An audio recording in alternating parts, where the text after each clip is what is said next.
So here we are at Metroid Prime 4 Beyond. Finally, after waiting around for quite a while for it, we finally got Metroid Prime 4. I do love the Metroid Prime series. Like, Metroid series as a whole is probably one of my favorite Nintendo series they have.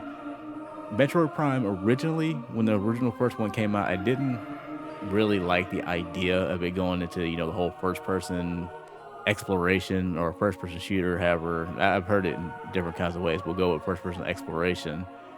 I'm going with that because I'm always like, man, I like Metroid as a 2D game. So I figured I wouldn't like the original Prime, but I did play it back in the GameCube and I actually really loved it. Like, it actually was a really, really good game, really graphically powerful and really beautiful looking game. Then Echoes came out, and Echoes still held that same, graphical fidelity to it. The gameplay loop I was not really a fan of very much, like the going back and forth between the worlds and such like that, and having to be in those little lantern areas in order to not lose all your health. Wasn't really a fan of that. And then 3 came out, or Metro Prime 3 Corruption, and I liked it. I actually really liked the Corruption game. I really wish I'd bought the trilogy like back in the days. I could have like played all of them all at once to see what it would have been like to play the other two games with the Wii controller and see if that would have made a difference. But I never really actually got the trilogy because I never felt like there was a reason to get it because I have the GameCube copy still. I have GameCube I have Prime and Prime 2 on GameCube, and I have Corruption on Wii. I still have each copy of those. What's the point in getting the trilogy? Just have it on there. But I guess that really doesn't matter much because I did end up buying the remaster of Metroid Prime on Switch. And that game is very good looking and runs really well. It made me kind of wonder, did Metroid Prime always look that way? Or did they really, really like up the textures on it and just made it look so much better? Because it had been years before since I'd played Prime, because I never really played Prime too much after I had originally played it and beat it back in the GameCube. So playing the remaster really felt refreshing because it had been a while since I played it. And Metroid Prime 4 is a lot like that. It's a very beautiful game, really good, plays very, very well. It's the first time so far that I really felt that the Switch 2 had finally hit that next gen kind of feel to it. I know this also came out on the original Switch, but I played it on the Switch too, and never had any slowdown, never had any kind of issue with it. Like, it plays very, very well. So let's go on to the story of the game, where we're dealing with the space pirates again with Metroids in tow, and they're attacking the Federation in Tanamar, which have recently found an artifact. In case you're wondering, Prime 4 takes place after Other M, but before Fusion. So if you're kind of confused about the whole Metroid things or why the space pirates have the Metroids, well, there you go. Silux, anybody who played Metroid Prime Hunters, and which I did, and I feel like that game probably needs a remaster or remake, whatever, like on Switch or whatever, but that's a whole nother thing. But Silux ends up damaging the artifact and teleporting everyone to a nearby planet known as Viros. And at that time, Samus was also there to stop the space pirates. She was called in by the Federation because basically what it was, the Federation was going to stop the space pirates. Didn't know that Silux was there leading them, so they called for Samus to help. And when Samus got there, it was kind of the fight was already going on. So by the time she had arrived, we're pretty much by the time she arrives at the point we're at right now, where Silux had damaged the artifact and it teleported everybody to a whole new place. Samus ended up in a place called Chrono Tower. And in the tower, she ends up finding a psychic crystal. And the psychic crystal is kind of what powers up a lot of her abilities. Like, her visor is now able to see things that normally couldn't at the time. And her energy shots and basically everything that she has or normally would have as an equipment, this psychic crystal that she's currently using basically powers her back up and kind of gives her somewhat of her normal abilities. this teleportation, like, every other, Metroid game, whatever, Samus has to find some kind of way to lose all of her powers. The teleportation is what did that. Something about where they ended up getting teleported to, something about the process took away all of her usual equipment that she usually has. So the psychic crystal is supposed to kind of replace that, which it does. It does. And the importance of this crystal, aside from her abilities, it allows her to be able to kind of read the energy and stuff off of stuff in this place, as well as uh, any text that she finds that's not in the language she's very familiar with or her suit isn't very familiar with. She's also able to see any kind of messages that are left over by, let's say, holograms left by psychic energy from the basically the inhabitants of the planet that are currently there. And they're called the Lemorn. And to basically sum up what the Lemorn are, they're basically what the Chozo are to the first Metroid Prime game. There's like no better way to put it. The entire story is practically Prime 1 like all over again. It's Prime 1 except replace the Lemorn, or replace the Chozo with the Lemorn. But because she got this crystal, the Lemorn had apparently, I assume, had a prophecy that there was somebody who would come and save them from their current predicament. And they labeled that person known as the Chosen One. And since Samus found this crystal they left for the Chosen One to use, she's been kind of marked as the Chosen One currently. What the Lemorn are going through currently is there's this green energy that's kind of like somewhat poisoning the planet currently. It's an energy that they had found and they were messing with and they were experimenting with. And it started kind of corrupting the planet and in a way kind of destroying it like very slowly. If you remember what the Phazon did, is kind of something similar to that, but sort of. And as they were using it, it's causing a bunch of destruction and it's causing their planet to become slowly inhabitable. And as they're seeing this happening, the Guardians are gathering together and they're like, we need to do something. So we can't seem to stop the spread of this. The best that we can do is take our past, our legacy, and every bit of our existence and find some way to take it into this other world that they know.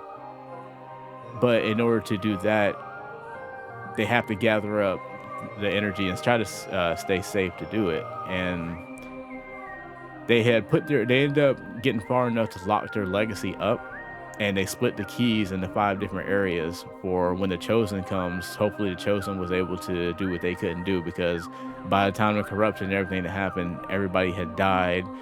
Some of the Guardians had gotten lost and never ended up coming back. It ended up dying themselves, but nobody knew exactly what happened to them. So they never really got the chance to completely complete their mission, but they did gather up their legacy, and it's just waiting to be shot off into this other planet. But they couldn't do that themselves, so they had no choice but to follow what they found, was that there was going to be a Chosen One that was going to do it. I believe it's a legend or something, or somebody had seen a vision of, I guess, Samus coming, but they weren't sure what Samus was, so they just called it the Chosen One, who's able to use the crystals and use the same psychic abilities they have. And that's basically what it comes down to, what she's doing here. In order for her to get back to her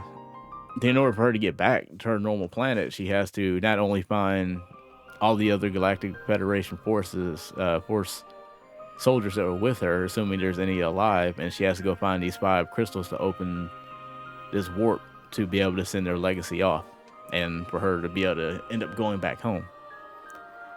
And that's basically the story. It's like, if that sounds really familiar to you, that's basically what the Chozo were dealing with when it came to Phazon.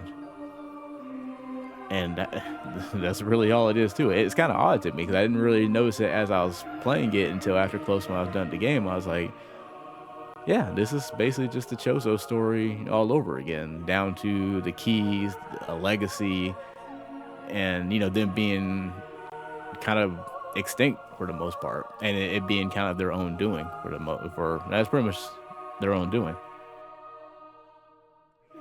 So now we're gonna move on to the characters. I don't really have to explain Samus. I mean, everybody who's played a Metroid game, you know who Samus is. Played Metroid, Smash Brothers, anything. Everybody knows who Samus is. She's a bounty hunter who, whenever she gets the call to hunt whatever, be it the Galactic Federation telling her or something that she finds or something like that, she goes after. So it's not really anything to explain there. The other characters that are on this mission are all Galactic soldiers, Galactic Federation soldiers.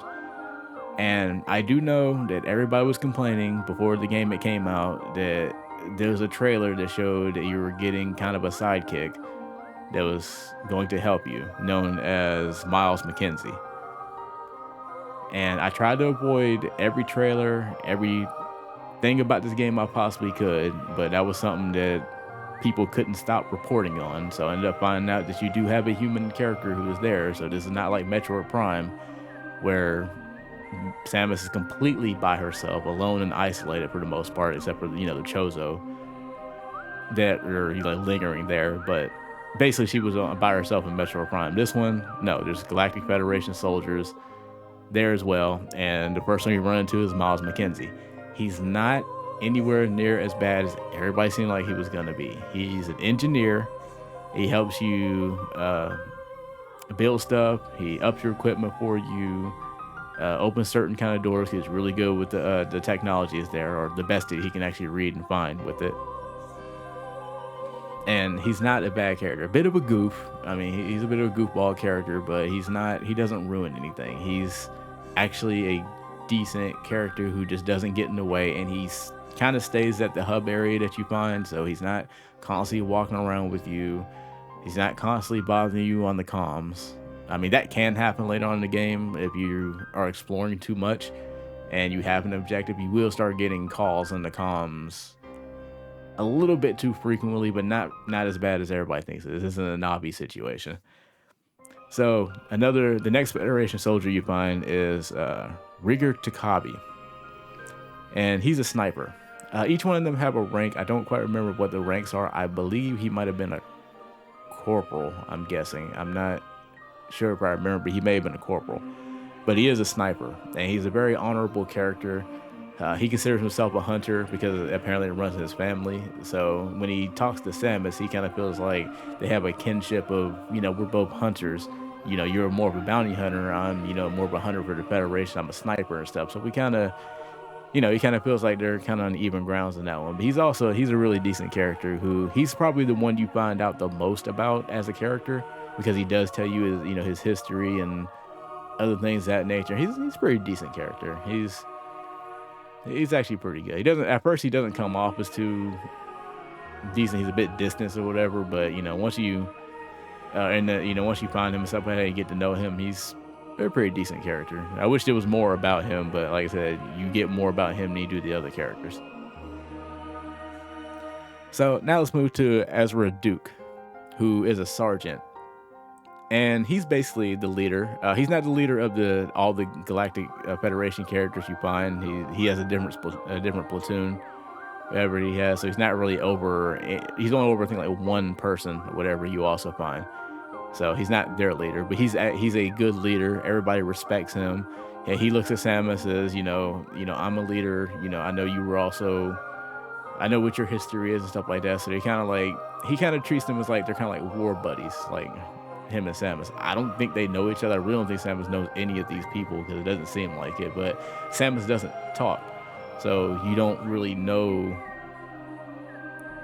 None of the visor logs or whatever say anything about Samus knowing any of these people, and Samus doesn't have any dialogue based on that. So I'm assuming she doesn't know any of these people, but they're kind of like war buddies. His personality is he's the sergeant.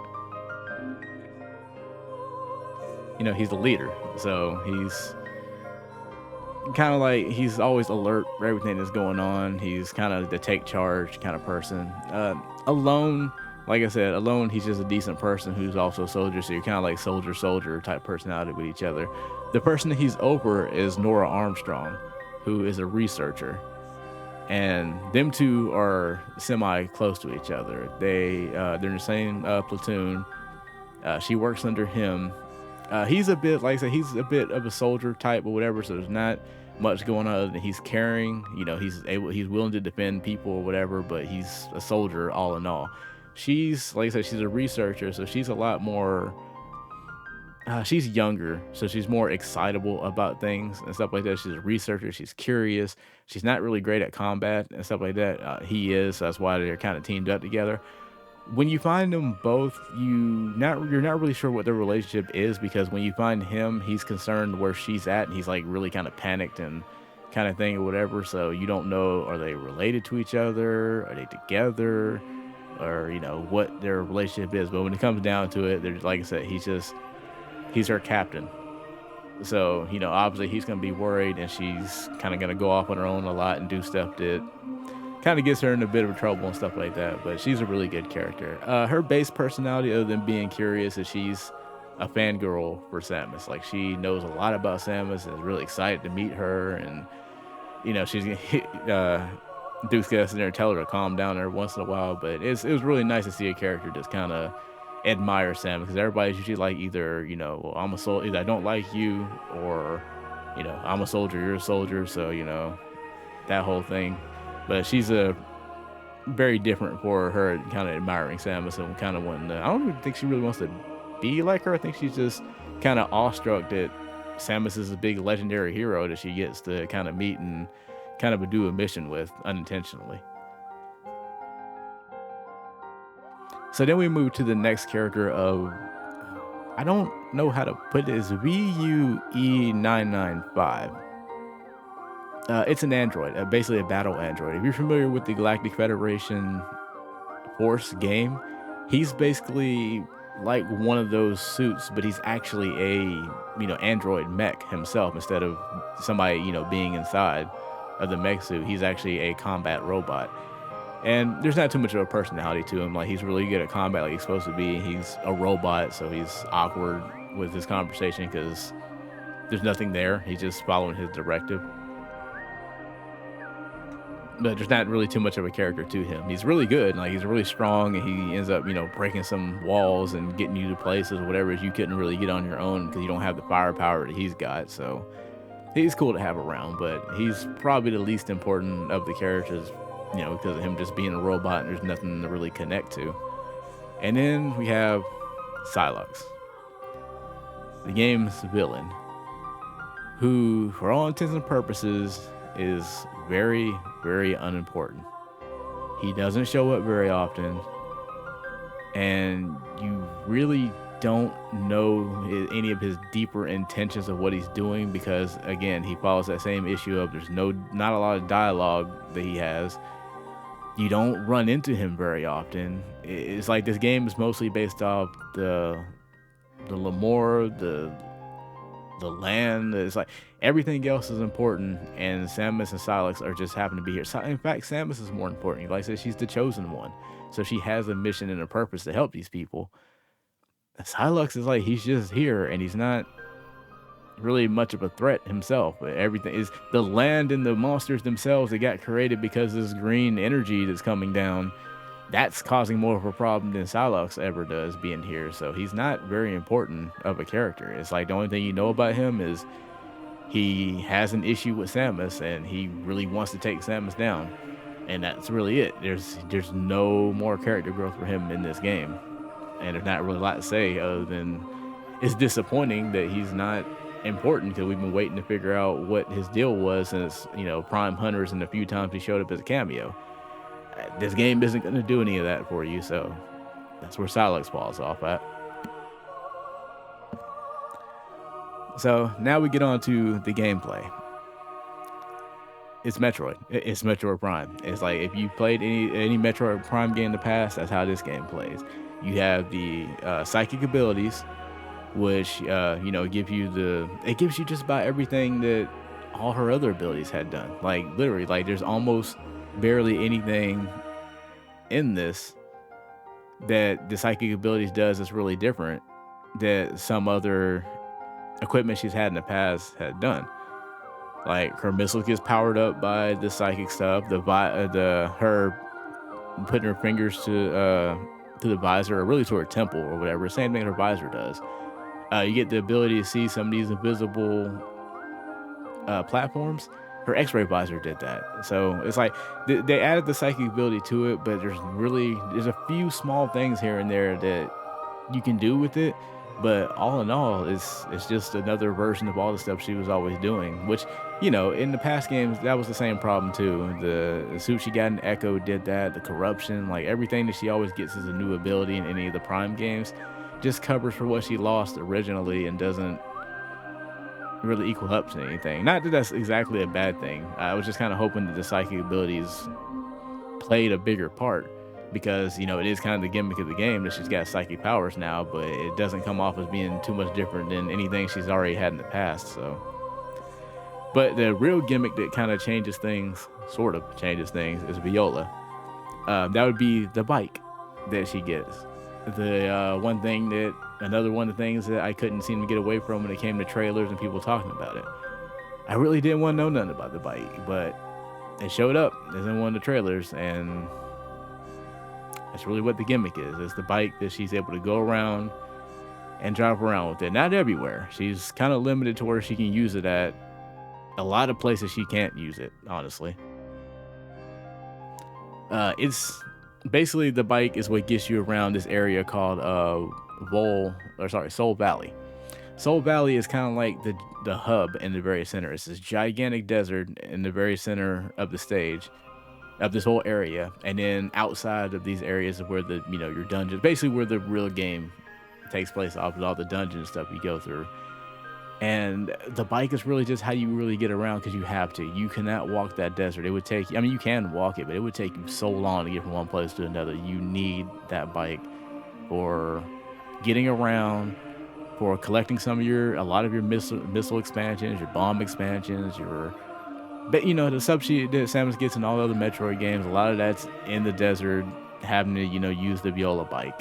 And like I said, you have to use it to get around. There's really nothing special to that bike other than it's Link's horse. It's Link's horse, the boat in Wind Waker and stuff like that. It's just a means to get around that you have to use. Other than that, there's nothing really special to it at all. In fact, the only really good thing about it, not that the bike is bad, but the only good thing really about it is the suit that you get that Samus wears now looks really, really cool as the new Viola suit. And it was like, it's not really a spoiler because it's like all over the cover. It's like she doesn't really wear her normal suit for very long, and you get stuck with that outfit. But it's cool. But like I said, the bike it's a gimmick, 100%. Like the psychic isn't as gimmicky as the bike. The bike, if you took the bike and you took that desert out, you would make this game shorter, but I don't think you would hurt the game from it, because, well, I'll get into that problem like later on. But yeah, the bike, like I said, the bike's not a totally bad thing, but it does make things a little bit worse in some spots. So on to the music. The music of this game is really good as you're playing it. This game suffers from kind of like what Metroid 2, not quite what Metroid 2 does. The music is good, but it's too atmospheric. It's something that you don't usually hear while you're playing, but if you listen to it outside the game, it's very zen. It's a very, very good soundtrack. But as you're playing the game, you're not going to hear it. You're too busy shooting, exploring, and the music fits so much in the background, you're probably not going to hear it. Like, maybe it's just a me problem. Maybe I'm just the issue with it, but Metroid Dread had that same problem. Music's good, but as you're playing, it's so far in the background as you're playing that you're not really going to hear it. And I think right now what you're hearing is Fury Green, which is the music you hear from the first area when you first actually start going in the game after you get your crystal. And it's the only song that I remember from the entire game, which is good. It's good music, but like I said, I listened to the soundtrack before I started doing the review, and it's good, but the background is too much in the background. It's not like Metroid Prime where you can, listen to hear a song from Metroid Prime, like, oh yeah, I remember that's, that area in Prime, or that's one of the areas in Super Metroid. That's one of the areas in NES. It's kind of like I don't even call it Metroid 2 ain't even really, because Metroid 2 does have, that's literally Metroid 2's problem, is it doesn't have music in some areas, it has ambience and bleeps and blots. So it's kind of like Dread. If I had to compare it to anything, it's Dread. It's a problem. It's music that's good, but it's in the background, too far in the background. So aside from that, like I said, this game does have some flaws to it. They're not super awful. There's just some stuff that, like, this game has been like maybe close to 10 years in the making, maybe more. Some of the flaws this game have, it shouldn't have. It really shouldn't. And none of it's really performance. That's one thing that's really good. The graphics are awesome and amazing, and the game, I don't think it ever dropped down below 60 while I was playing it. It runs like a dream. But when it comes to the end of the game, the ending itself, I'm not going to spoil what the ending is, but you have to grind for something at the end of the game. For the regular end of the game, you have to grind this. That's an issue. Wasn't so bad for me. I wasn't really too bothered with the idea because it's not an awful grind to me. I don't mind it. You just put on a podcast or put something on as you're doing this whole grinding thing. It's not really that much of an issue to me, but I can easily see why other people would have some issue with it. To get the true ending of the game requires even more of a grind. I take issue with that grind because that's grind is even worse. And what you get for a true ending, I honestly don't think is worth it. I really don't. I really think that you didn't need to do that much grinding. That is padding. I know it's like, well, you don't have to get 100%, and you're right, I don't, but I did. But the grind is bad enough for the regular ending. The fact that you doubled that grind for the true ending and you don't really give that much for it, that's not acceptable. That's literally is padding the game. I can't defend it. That it's padding. Silux is not a good villain. Like, he's just not there, like, ever, really. Like, he's not. If you're expecting to learn more about him after, Prime Hunters and all the other times you've seen him as a cameo, you would think, okay, this is finally the game, he's the villain, so we get to learn more about him. You do and you don't. You learn a bit more about him, it's not enough. For him to be supposedly the main villain, and for as long as we've been waiting for this arc to close itself, assuming it did, I don't know, maybe it didn't completely close itself, but if this is the closing part to it, very, very underwhelming for him as a villain. Story's still good, but like I said, his part in it, very underwhelming.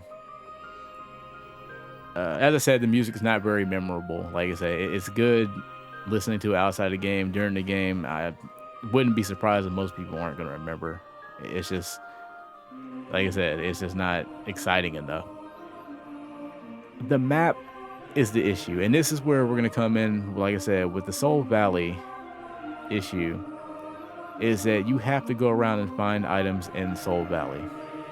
And you're on the bike the entire time. And this is a gigantic desert with not many enemies. Barely any type of bosses. There's nothing exciting out there other than going around trying to get your missiles and all the extra stuff we need to find. And it's a gimmick with this bike. And Soul Valley is like the big mark on it of, like, if you took away Soul Valley and just put all the other things like in the dungeon somewhere, stuff like that, I think it would have made the game for better. It didn't need the Soul Valley. I don't even know if that's maybe what the issue was. Maybe that's what they couldn't figure out what to do with the bike. They wanted the bike gimmick, but we're like, man, we don't know how to make it work. I don't know. I can't explain why they had to make that bike and then give you a gigantic desert to go around and to find things at. In a game that's never had that. Like, backtracking in a Prime game has always been an issue. It's like, why would you make this worse by giving us a gigantic desert that you have to use a bike? And there are no, like, teleports. There are no teleports. There are kind of like main hubs in the dungeons where you can go to maybe one of the elevator spots, They may take you to close to the beginning and the end of it, but as far as you going through the desert or if you need to go get to this dungeon, you're gonna have to drive through it. There are no teleports, no waypoints, no nothing like that. There's no fast travel at all. You are stuck biking where you need to go. And that kind of sucks a little bit, to be honest with you. And like I said, that grind is awful. That grind is, I'm sure to most people it's awful. For me, it was a slog. It was a real slog. It added an extra like 2 3 hours to the game that it didn't really have to add. And then the last thing as far as the flaws go is I feel like they should have gave you a little bit more time with your team. Like all the group of people that I named off, you kind of get to know them a little bit, mostly through the dungeon and a little bit of dialogue here and there in the main station, but you don't really get to know a lot of these characters often enough. For them to be there, it's kind of like people weren't going to like the idea that you had characters with Samus, even though they're not following her constantly, but they're in there. She doesn't feel, so it doesn't feel like that isolation. So if you're gonna go that route, then at least give us a reason to care about these characters, because people are gonna be mad that you put these characters in there anyway. So at least give us a reason to want to care for these characters. No, there's not. There's you put these characters in here, you get people mad who want the isolation, and then the people who want more reason to care about these characters, because you don't get too many actual characters in a Metroid game, you didn't give us nothing. So it's like the worst of both worlds on that one, that you don't win on either side. So they really could have used a little more time and dialogue with the characters. But aside from all that negativity, like I know that sounds like a lot of issues. It's not really. It's really just a few things that bother me. Other than that, I absolutely love the game that I played. Like Metroid Prime 4 is exactly what I wanted in the game. I'm not really disappointed at all with the game. Like I said, having my issues here and there, but I absolutely enjoyed playing every second of this game. Like I said, I 100% it. I beat it in I think like 23 hours and like 12 or 13 minutes or something like that. I got 100%, and I enjoyed it the entire time. Maybe the last end grind may have been didn't need to be there, but other than that, I enjoyed exactly what I played. So it's definitely a good Metroid game. Is probably, if I had to put it anywhere, like I said, I'd probably put it right under the Metroid Prime game. It's like, to me, it's like if you take out the desert part and if the music was a bit more memorable, then I would say it's better than Prime. But I can't say that because the music is something that I remember from Prime very well. And even though I don't like the first Prime game's backtracking, it's not as bad as having to deal with the bike and all the backtracking. It's like I said, you have backtracking on that, but it's worse because now it's even more backtracking. It doesn't have to be there. But other than that, very good game. Suggest to anybody. Definitely play it on Switch 2. I heard that it's got some loading problems on Switch 1. That's really the only issue that I've really heard about. I don't know if it has any other problems, but if you can play it on Switch 2, I say definitely do it, because the load times are like, they're there, but they're nearly non-existent. They're like 1 or 2 seconds long. So, but yeah, anyways, that's all I really gotta say. Definitely go play Metroid Prime 4 Beyond. Like, subscribe, do all that. Really good game, and I appreciate you listening to it.